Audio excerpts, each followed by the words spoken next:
In Pillars, a really important topic as a leader is how you reconcile people. I have heard so many leaders make this statement: ministry would be so easy if it wasn't for people. I've made that statement. You've probably made that statement.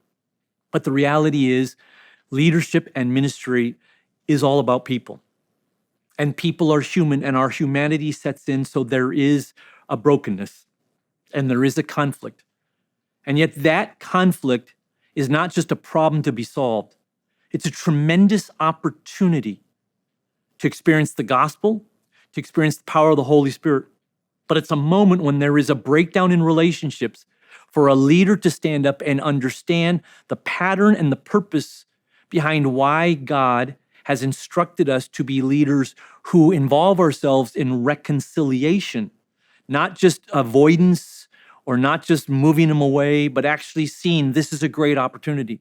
Most of us can relate to Peter when he came to Jesus with a very specific question in Matthew chapter 18. He says this in verse 21. Then Peter came to Jesus and asked, "Lord, how many times should I forgive my brother or sister who sins against me? Up to 7 times." Jesus answered, "I tell you, not 7 times, but 77 times." Do you see what Peter asks? How many times? Usually when there is a breakdown in relationship, it's not just a one-time event. It's an ongoing event. It goes on for weeks or even months, and you go, how long do I have to put up with this person? How long do I have to put up with this abuse? And Peter describes the person as a brother and sister, because relational breakdown is rarely by a stranger. I don't really care what people may post about me on social media who I don't know. But when it's a friend, a member of my church, a brother or sister, that's when I care. That's when it really hurts. And Peter says, listen, how long do I have to put up with somebody close to me who is really hurting me? Relational breakdown is not about a concept or an idea or of a difference of opinion about a strategy. It's a genuine interpersonal conflict. And we can all relate to Peter, who brings this question to Jesus as a leader, saying, how do I deal with this? What do I do with this? And Jesus' response to Peter is how to lead reconciliation. And the importance of it is reconciliation is a way in which people discover an insight into the gospel. Jesus reconciled us to him. He has made us ambassadors of reconciliation. And that's not just the lost to becoming saved, but it is also Christians understanding grace at a deeper way. And when there's an interpersonal breakdown, we need to follow the pattern that Jesus has given us as leaders so that those Christians can grow to a greater understanding of grace in the gospel, and then they will carry themselves in a healthier, better way as part of your ministry. So Jesus is very precise and very practical in his teaching as to how we lead reconciliation. It's a pattern that I think, honestly, many of us don't follow to the degree of specificity that Jesus gives that we should. This pattern is given in Matthew chapter 18. Here's what Jesus says to Peter and to us. If your brother or sister sins against you, go privately and point out the offense. If the other person listens and confesses it, you have won them back. But if you are unsuccessful, take 1 or 2 others with you and go back again, so that every matter may be established by 2 or 3 witnesses. If the person still refuses to listen, tell it to the church. Then if they won't accept the church's decision, treat that person as a sinner or a tax collector. Now, when Jesus gives these directives, it's important that we don't treat them too rigidly or legalistically. It's like he's giving us 4 dimensions, and there is a sequence to them, but don't be so rigid. The point of these directives in Jesus telling Peter, the ultimate point is not Peter's vindication. It's not, Peter, here's how you can feel better about yourself. It's not, hey, Peter, here's how you can be justified in the wrong that was done to you. The point is very clear. Hey, Peter, as a leader, here's how you can bring restoration to that person who has treated you wrong. And as leaders, we follow Jesus' pattern because it's an opportunity, a moment to bring restoration and healing to the person who has treated us wrong. And that's why this pattern becomes so important. Jesus begins by telling us, listen, when somebody does wrong, Go to them one to one. Don't run to others. Don't spread this out to everybody. Don't gossip about it. Do not avoid the situation. When somebody has done wrong, see this as a moment, and Jesus is very clear, go privately to them so that you go to them. You don't want their reputation ruined. You don't want people to be thinking badly about them. We want to restore them, and if it can be done privately, all the better, because he says you're going to do this to win them back. Now, notice in his directions, he says the initiative, Peter, is on you. Oftentimes as leaders, when somebody hurts us, we put the initiative on them. When they come to me and apologize, when they come to me and ask for forgiveness, and Jesus goes, no, our leadership ministry is to see them restored, so we're going to go to them. It's what Jesus did for us. When we hurt him, when we wronged him, when we were sinful to him, he didn't wait. He came to us. And so when somebody has hurt you, it's important to see they're the purpose of this. I was talking to a leader one time, and he said, when people speak wrongly about me, when they gossip, when they seemingly say something that could offend, it doesn't bother me. It doesn't bother me at all. So I have no issues with this. He missed the point of this teaching. The point of this teaching is not, if this bothers you, here's how you heal yourself. The point of this teaching is not, don't let it bother you. The point of this teaching is when you are hurt by somebody, when somebody behaves interpersonally in a way that is wrong, there is an opportunity for them to be healed, to win them back. So the first thing you do is you go one to one. Now, Jesus is a realist, and he realizes that there are some people where they're at, and you go and you talk to them, and you do that in a way full of grace to bring restoration, and it's not going to work. They're not going to respond, and probably many of us have had that experience. And when that happens to us, then we kind of quit. There's no resolution. Jesus has still 3 more strategies for us to follow. The next one, he says, listen, take a few people and go to them. Go few to one. No longer one to one, but few to one. Now, he is not saying gang up on them. You become the majority. Now you have 5 of you who are saying what they do is wrong. He's not saying, this is about ganging up and showing them and getting justice for yourself. He uses this phrase where he says, every matter can be established. What Jesus is saying is, hey, Peter, hey, you as a leader, grab a few more trusted, wise people to look in on this issue so you can actually get to the truth of it, so every matter can be established. I think Jesus is actually telling Peter, have some humility here, Peter. You may not be seeing it clearly. You may not be seeing it exactly as it's supposed to be. We need others oftentimes when as a leader, we are helping to bring about reconciliation. Because if we've been hurt, if we are emotionally affected by this, we may not have a clear view, and we need that humility. There's a wonderful verse in Psalm 85:10 that describes for us the roles that are necessary when Jesus says, hey, gather a few more people. Psalms 85:10 says this, mercy and truth meet together, justice and peace kiss each other. It's like the Bible is saying there are 4 roles that are necessary if you're actually going to bring about this reconciliation. And Jesus is saying, bring a few people that may represent these roles. You need mercy. There needs to be compassion that is present there. This is not just about justice, but you need truth. You have to get to what really happened, what was really said, and what was really wrong.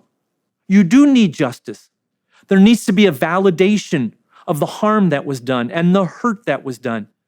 But you need peace, which refers to the future and the hope of reconciliation. And Jesus says, Peter, have some humility that if you go one to one and it doesn't quite work, there may need to be a few more people who look in on this matter and represent compassion and the reality of what happened and justice and peace for the future. And when those roles are there, perhaps then you can see reconciliation take place. But Jesus also understands that that may not even be enough. You may go one to one and it doesn't work. You may even have a few trusted, wise voices speak into it, and there still isn't reconciliation. So then he says, listen, then you bring it in front of the church. Now understand what he's saying in that context. And now in our churches, many of our churches in many of our regions, they're highly institutional. Some of them are larger and they're very diverse. In the first century, the church was family. I mean, they were literally family, uncles and aunts, brothers and sisters. They knew each other. They met in homes. In some ways, what I think Jesus is saying is, Peter, go 1-to-1. If that doesn't work, go few to one. And if few to one doesn't work, go family to one. When Jesus says bring the church into it, he's not saying bring the moral police into it. Bring the established moral police. He is not wanting us to alienate from the people who need to be healed and restored. He's saying bring the family into it. In your family, when there is conflict, how do you deal with it as a family? You come together as a family, brothers and sisters together.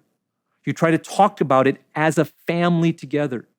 You treat conflict as a family. That is what Jesus is teaching Peter, and he's teaching us in bringing about relational reconciliation.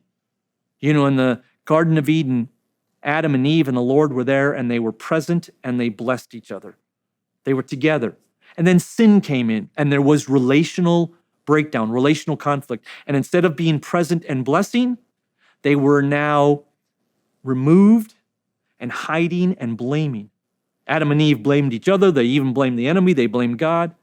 And oftentimes we see that characteristic when it comes to relational reconciliation. We used to present and bless. Now we're hiding and blaming. We have to get back to being present with each other and blessing each other. And to do that as a leader, I've got to lead that. And I'm going to go to you one-on-one in grace. And if that doesn't work, I'm going to have the humility to bring in some other trusted voices who may see it differently than I do. And maybe that'll bring about reconciliation. And if that doesn't work, then we're going to treat this as family.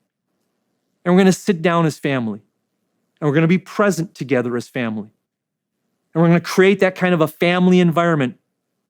We're going to hope that God will use that to bring about a reconciliation so the person who needs healing and restoration doesn't feel alienated, but feels loved and is in a position because of the kindness that leads to repentance to ask for forgiveness and be healed and be restored.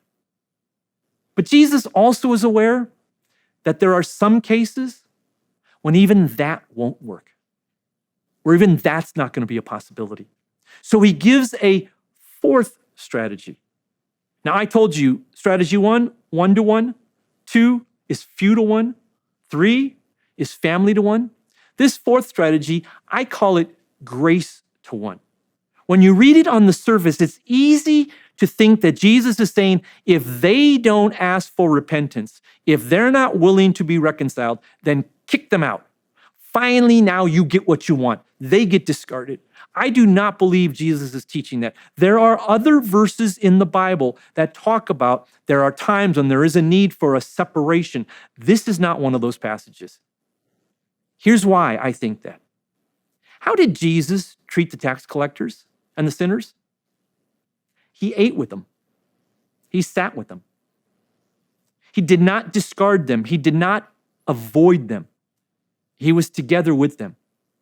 When Jesus tells Peter, treat that person as a sinner, here's what I think he's actually saying. He's saying, listen, put reconciliation on hold until that person is at a place where they're able to engage it.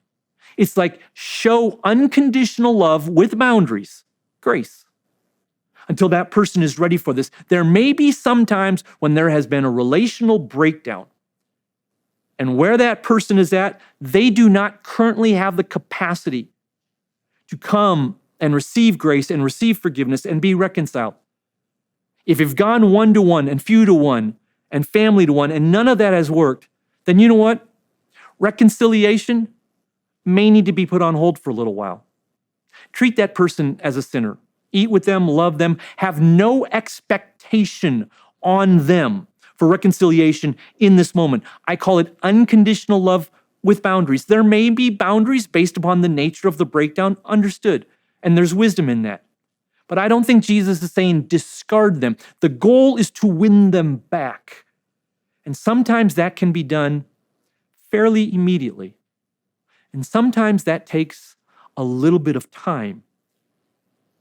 And we need to have the grace and the authority as a leader to allow that.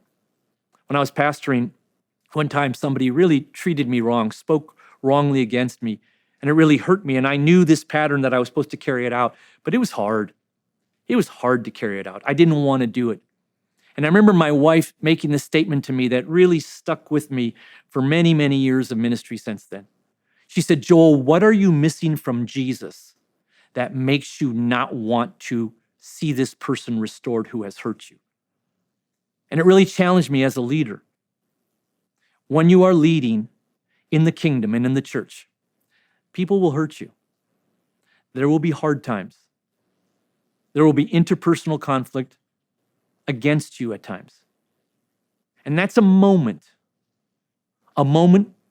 for an image of the gospel to come forward, to be an ambassador of reconciliation. That's why Jesus treats this so critically, so importantly for Peter. When Peter comes to Jesus like we do, and he asks this question, how long do I have to put up with this person who is really sinning against me? And Jesus says, be a leader and follow this pattern. Do you believe in the gospel? Do you believe in the power of the gospel to change lives? Because it is when there is a relational breakdown that the truth of the gospel sometimes is most tested. And it begins by our leadership. And we need to find in Jesus and in our relationship with him the grace and the love and the strength and the affirmation and the acceptance that we need so that we can unconditionally go one-to-one, go few-to-one, go family-to-one, and if necessary, go grace-to-one. Here's how Paul wrote it in Colossians chapter 3, verse 12. Therefore, as God's chosen people, holy and dearly loved, clothe yourself with compassion, kindness, humility, gentleness, and patience. Bear with each other and forgive one another if any of you has a grievance against someone. Forgive as the Lord forgave you. And over all these virtues, put on love, which binds them together in perfect unity. Let the peace of Christ rule in your hearts, since as members of one body, you were called to peace. Do you truly believe the gospel? Then as a leader, follow the pattern of Jesus. And know that as you reach out to bring about relational reconciliation, you will find in Jesus all you need for your heart and your soul that will enable you to unconditionally be an ambassador of reconciliation and bring that person back to healing and health and restoration.